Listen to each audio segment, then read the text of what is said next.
We want you to know that your comfort is our first priority. When you people walk out of this event 4 days later, we hope you walk out more confident and feel a better change. This model United Nations is built upon minds and fresh ideas. Many of you have been asked to represent national agendas or stands that you may not personally agree with. This open-mindedness is the essence of successful diplomacy, the ability to understand and analyze all positions, including those that you oppose. Now, I would like to call upon Vice Admiral Syed Arifullah Hussaini to say a few words.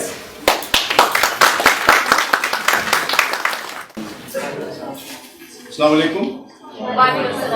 Alhamdulillah Rabbil Alameen, wassalatu wassalamu ala ashrafil anbiya wal mursaleen. I'll not say a few words, I'll say a lot of things. First of all, I want to know who all are present here. Are you all from various schools? And nobody from outside various schools? There are few people from outside. Okay. And what is the purpose of this gathering?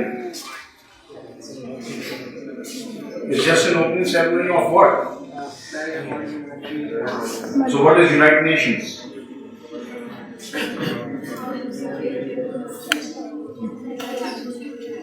I mean, you are going to be a United Nations and you are going to represent countries. You understand what is politics?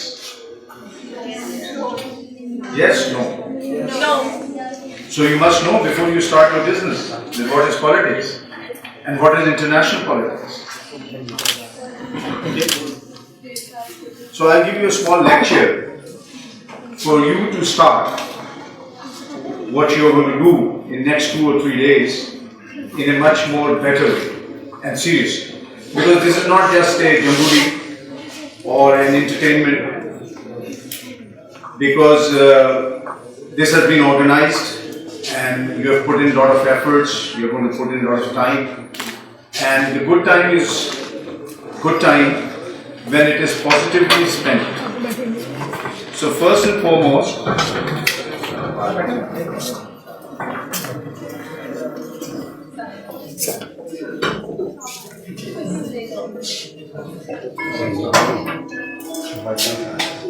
welcome to the Vice Chancellor and everybody. And I've just started, and I thought that it would be appropriate to educate the participants of Model United Nations on the politics and international politics. So I'll say a few things, and I hope you will listen to me very carefully and note down the things, and that will help you when you will do your deliberations and come up with the solutions to the world problems. So at least you must have done so far a study of international affairs, that what are the current international issues. You will be at least discussing the Kashmir issue. And I would like to see the outcome. Is there a solution? Is there a political solution? Will United Nations be able to do it or not do it? Okay? And so forth, Palestine, Syria, South China Sea, Venezuela, global warming. Trump thinks the globe is not warm. It is only he who is warm. So, these are the current issues. But in order to understand peace and politics, you must understand what is war. And war has been defined by the great scholar of war, a military strategist from Germany, Clausewitz. And he said that war is a violent political activity. So from there it comes, what is political activity? Political activity is basically a peaceful war. And what you want to achieve in war and politics is your objectives. Your strategic objectives or your national objectives. And only a nation which has clear objectives can achieve something. If the nation does not have clear objectives, what will they achieve? So we have to understand what are we and what are our objectives. For that, a book has been distributed to you, which will provide you what is the vision of Pakistan and what is the mission of Pakistan. And the mission of Pakistan is so that the people of Pakistan may prosper and attain their rightful place in the Committee of Nations,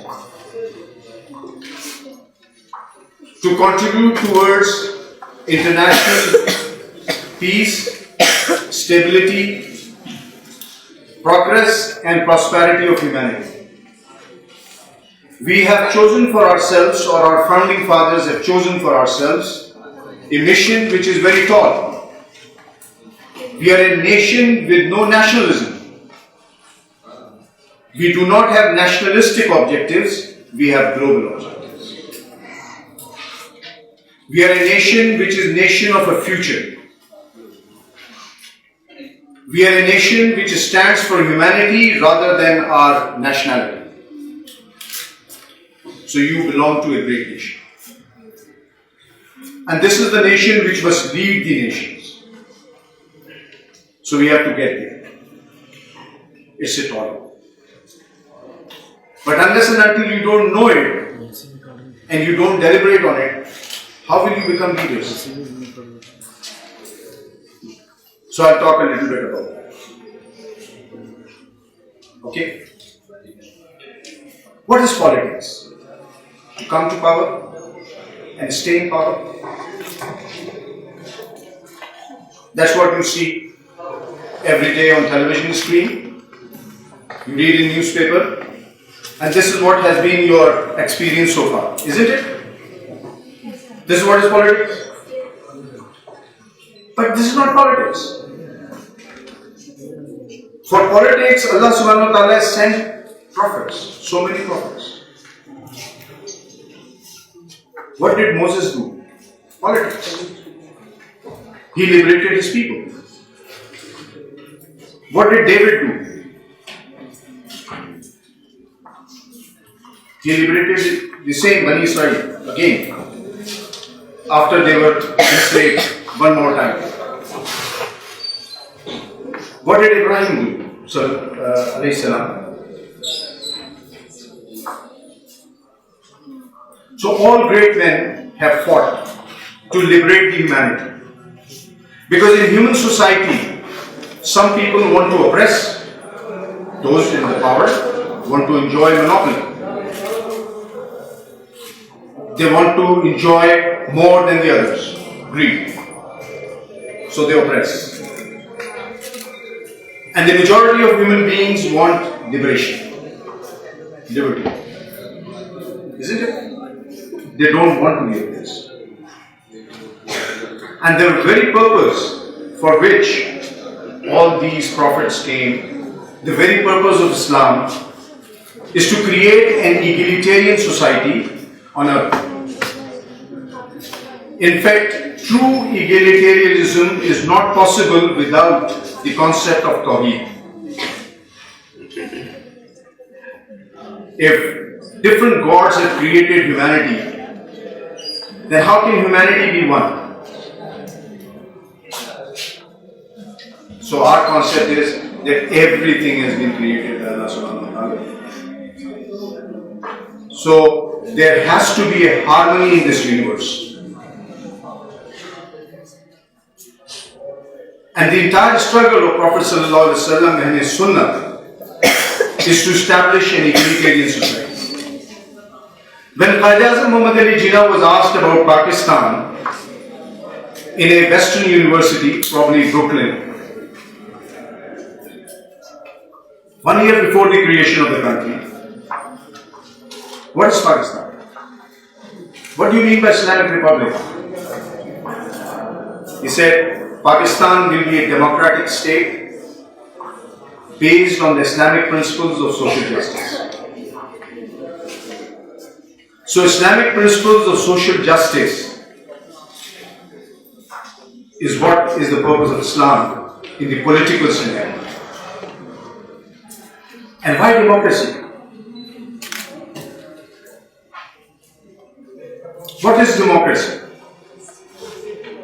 Elections, stay in power, negotiations, cut deals? No. Democracy is about establishment of rule of law and creation of impartial institutions. That is the purpose of democracy. That is democracy.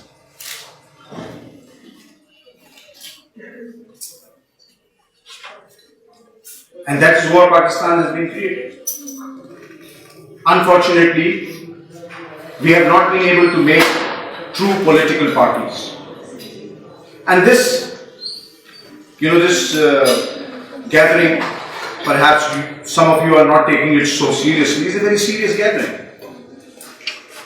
Because the young people are going to deliberate on this subject which I am highlighting. And I thank Ghulam Ali Haider, am I right, for organizing this. Because it is going to provide you good opportunities, and I can again come back and interact with you. Because this is the very purpose, to train you people for future. To make Pakistan a great nation, Tamir reform, nation building. Nation building is about unifying the people through social harmony and economic growth. So, these next 3 days are very important.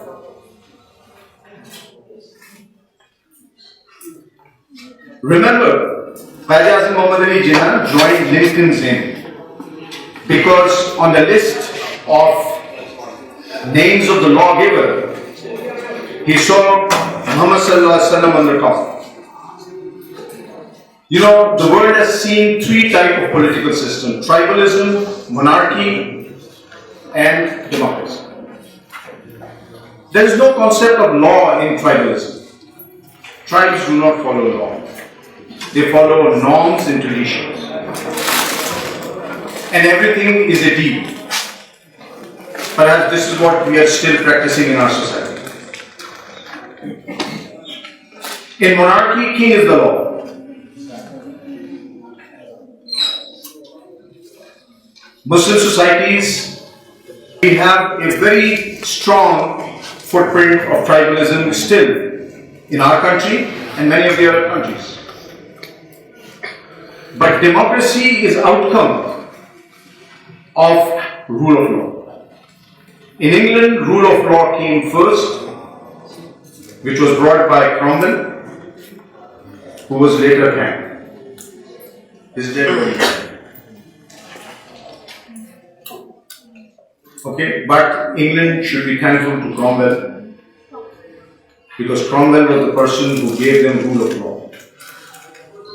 He made England republic. He didn't become king.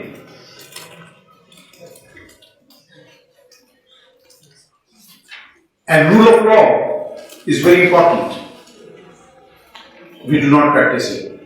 We go against the traffic flow. We throw garbage.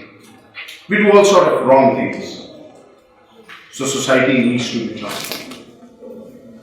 For that we need organized political party which is democratic, which has higher objectives, not just getting the slots in the political hierarchy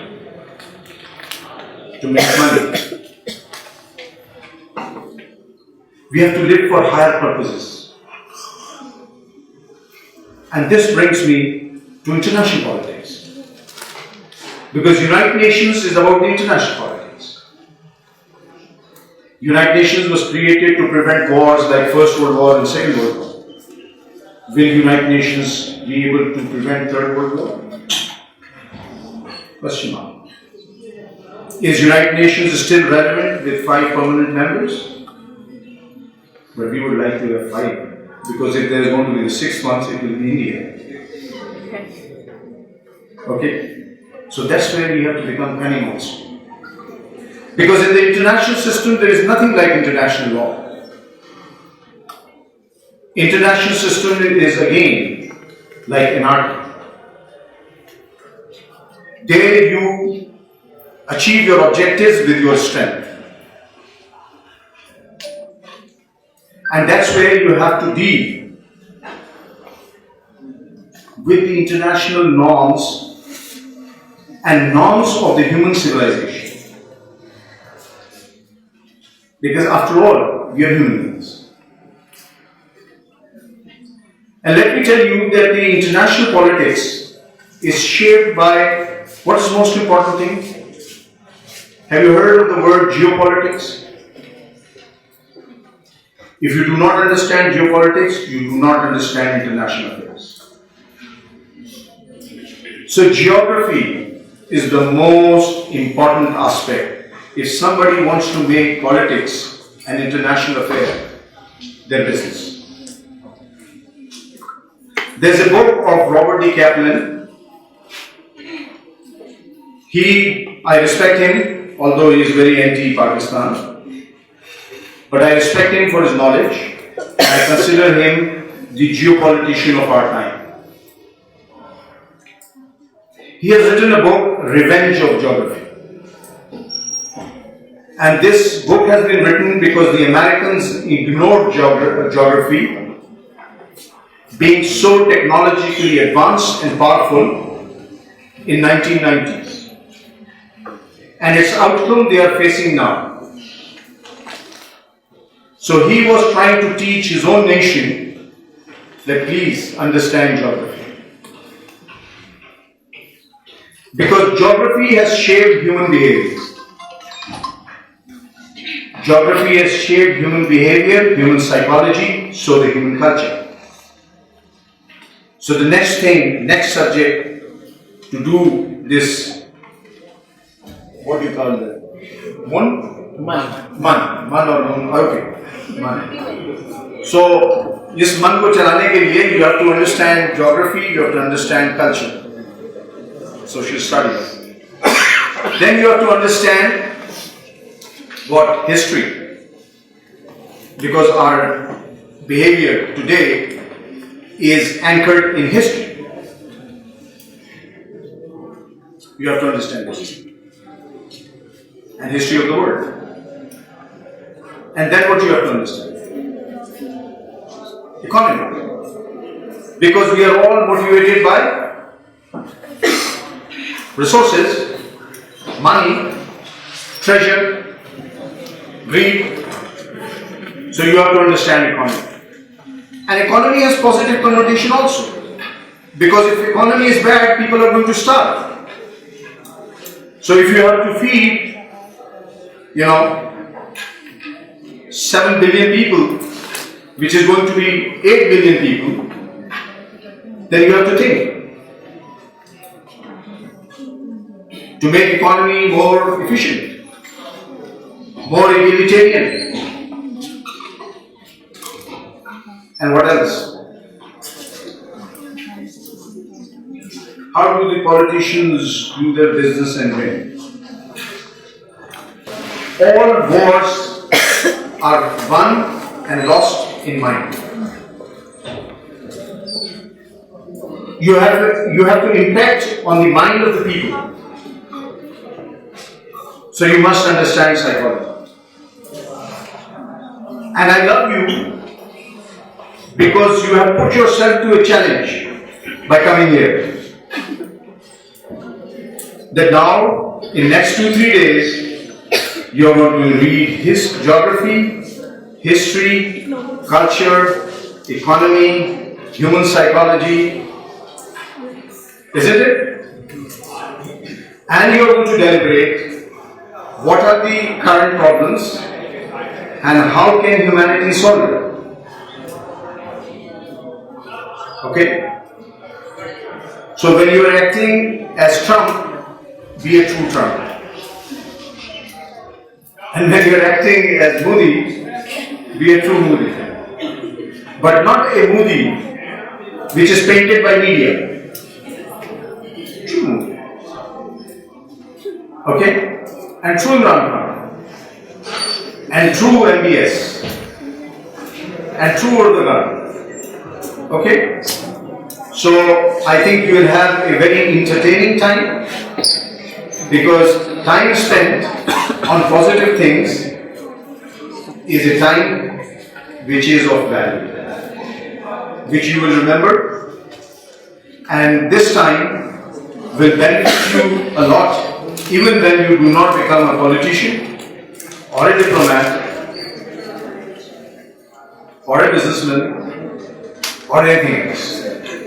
Okay? So I wish you good luck, and I immensely thank Syed University for organizing itself, and also Umar and his organization Youth Parliament for making it happen, for supporting you. But I must mention that against many odds, Ghulam Ali Haider has done this, mashallah. So a big applause for the Syed University.